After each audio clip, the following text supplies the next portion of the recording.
I changed my name, cut my hair, dyed it dark, got rid of my old clothes, stopped wearing contacts, stopped smiling the way cameras taught me to smile.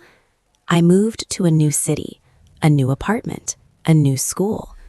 I told myself one thing: nobody here knows who I am. Then, on my first day, I opened my locker and found an old photo of me inside.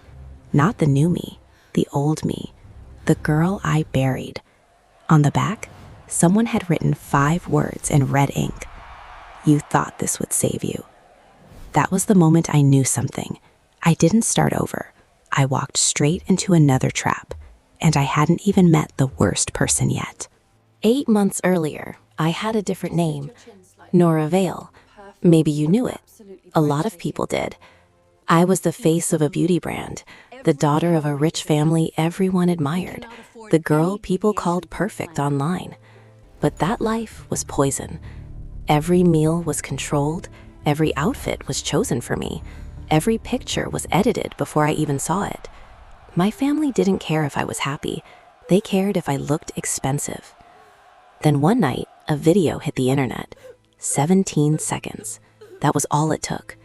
People said the girl in it was me. The blogs exploded, the comments got disgusting, the sponsors vanished. I said it wasn't me. Nobody cared. The internet already made up its mind. And then my family did something even worse. They let it happen. But I didn't realize how deep that betrayal went until much later. 3 days after the scandal, my parents shipped me away. They called it rest. They called it privacy. They called it protecting me. That was a lie. They were hiding me, not helping me. One night, I overheard my mother on the phone. She said, "There's no point saving her now. It'll only make this mess bigger." I still remember how cold that hallway felt.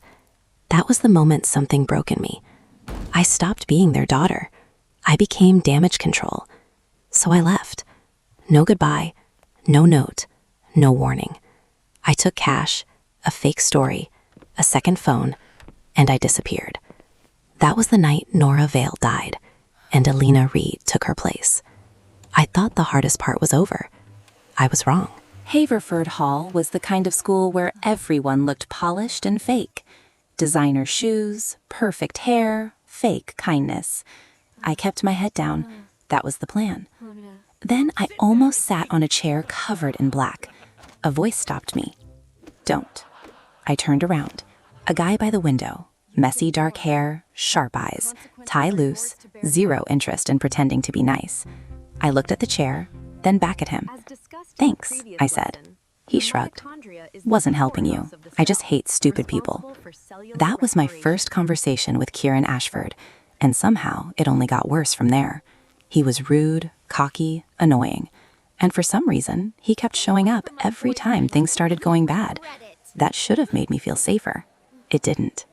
At lunch, I sat alone. I preferred it that way. Then someone dropped a drink on my table hard enough to shake it. I looked up. She was beautiful. Of course she was. Girls like that always are. Perfect makeup, perfect posture, perfect smile. Serena Vale, student council queen, teacher favorite, school princess. And from the second she looked at me, I knew she hated me. "I don't like girls who pretend to be harmless," she said. I stared back. "I don't like girls who confuse cruelty with confidence." She smiled wider. That was the scary part. She leaned in and said, "You're hiding something. I can feel it." Then she walked away like she hadn't just put a knife to my throat without touching me. That night, a post appeared on the school forum.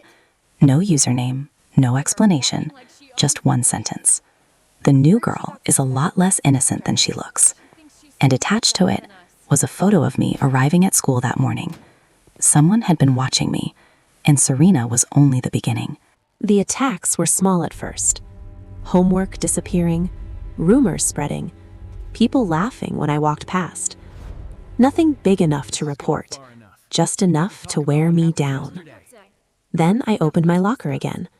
Inside was an old lipstick, dark red, my old shade. The exact one Nora Vale used to wear in interviews and campaign shoots. My hand started shaking. When I looked up, Serena was standing at the end of the hall. She didn't say a word. She just smiled. That's when I knew it. This wasn't random. This wasn't school drama. This was personal. Then Kieran cornered me after class and showed me something on his phone. A new anonymous account. Glass Girl. And the latest post said, "The fallen princess is learning how to play normal." My stomach dropped, because the account that ruined my life months ago started with the same word. And that meant one terrifying thing. This wasn't over. The next day, a teacher played an old ad in class. My old ad. I only appeared for 2 seconds, but 2 seconds was enough. I froze. I didn't look up. I didn't breathe. I just prayed no one noticed. After class, Kieran stopped me near the back stairs. "That was you," he said. It wasn't a question. I tried to brush past him. He blocked me. "You lie badly," he said. I snapped, then stopped looking at me. And he said something that hit harder than I expected. "I would if someone at this school wasn't hunting you." Then he showed me the anonymous posts, the timestamps, the pattern. He'd been targeting them, not because of me, because Serena had done this before, to other girls. One of them was his sister. She never recovered. That was the first time I looked at him and realized something. He wasn't just arrogant, he was angry. And maybe he had a reason to be. But I still hadn't told him the worst part. That night, I finally told Kieran the truth. About Nora, about the scandal, about my family, about running. He listened without interrupting. Then he asked one question. If the first scandal was random, why did it follow you here? I had no answer. Because deep down, I'd started wondering the same thing. What if someone didn't just expose me? What if someone chose me? A few days later, I found an old event file in the school archive. Inside was a photo from one of my family's brand events. My parents were there. I was there. And behind them was Serena. You know that feeling when your body understands something before your mind does? That's what happened to me. I pulled the file, read her full name, Serena Vale. My last name, my blood, my family. Serena wasn't just someone from school. She was my cousin. And she had recognized me on day one. That meant she didn't discover me. She was waiting for me. I confronted Serena on the rooftop after school. I asked her one question. Why? She laughed like I was stupid. Then she said, because everything was always yours. The contracts, the attention, the praise, the cameras. I told her I never took anything from her. She stepped closer. You didn't have to. You just had to exist. Then I asked her the question I'd been afraid to ask. Did you leak the video? She didn't answer directly. She just looked at me and said, if I didn't, why did your family leave you to rot? That hit me harder than a slap, because that was the real wound, not the internet, not the scandal. My family had the power to help me, and they chose silence. Serena smiled and took one step back. Then she said, you should enjoy the fundraiser. Everyone's going to remember who you are. That was the moment I should have gone straight to Kieran. I didn't. And that mistake almost destroyed me. Because the next thing that happened was exactly what she wanted. Kieran found out Serena was family. Not from me, from someone else. He was waiting for me near the gym. He looked furious. What else are you hiding? I told him I was going to explain. He laughed. That cold kind of laugh. The kind that means you're already too late. Were you going to explain? He said. Or were you going to use me until you didn't need me anymore? That one hurt. Because part of me knew why he thought that. I had lied. Again and again. Not because I wanted to hurt him. Because I was terrified. But fear doesn't sound noble when someone else is bleeding from it. Before he left, he said one last thing. At the fundraiser, don't stand alone. Then he walked away. And I let him. That was my mistake. Because the next night, I was surrounded by hundreds of people. And I had never felt more alone in my life.